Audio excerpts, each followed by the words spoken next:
духтараки 17-солаи тоҷик Насиба Искандарова 3 ҳафта пеш ногаҳон гум шудааст.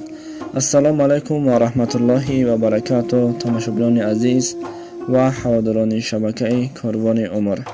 Аз ҳамаи шумо хоҳиш мекунам, ки кӯмаки худро дариқ надошта ба ҳамин навори мо лайк гузоред, то дигарон ҳам бинанд ва шумо низ хайре кунед, ки ин наворро ба хешу таборон, ба дӯстон ва бар ҳама ҷо тақсим кунед, яъне ки равон кунед.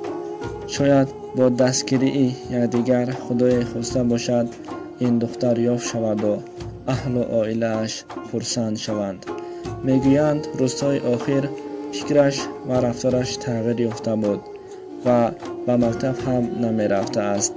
бародараш мегӯяд рӯзи 5 январ аз хона берун шуду то ҳол барнагаштааст. модари Насиба ҳангоме ки Насиба 1 сола буд, аз дунё чашм пӯшидааст.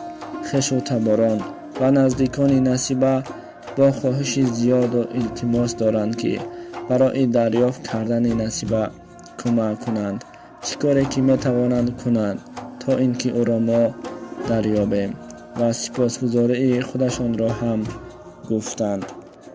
бар ҳама ҷо ӯро паҳн карданд, мақомотҳои милитсияу дигар ва аз мову шумо низ хоста истоданд, ки то инро дарёбем. албатта бо дастгирии якдигар иншоаллоҳ, ки ёфт шаваду аҳлу оилааш хурсанд шавад.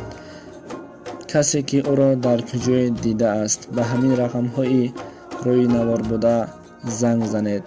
раҳмат бар он касоне, ки ҳамин наворро паҳн мекунад. ин духтарак аз микрорайони ноҳияи Рӯдакӣ мешавад.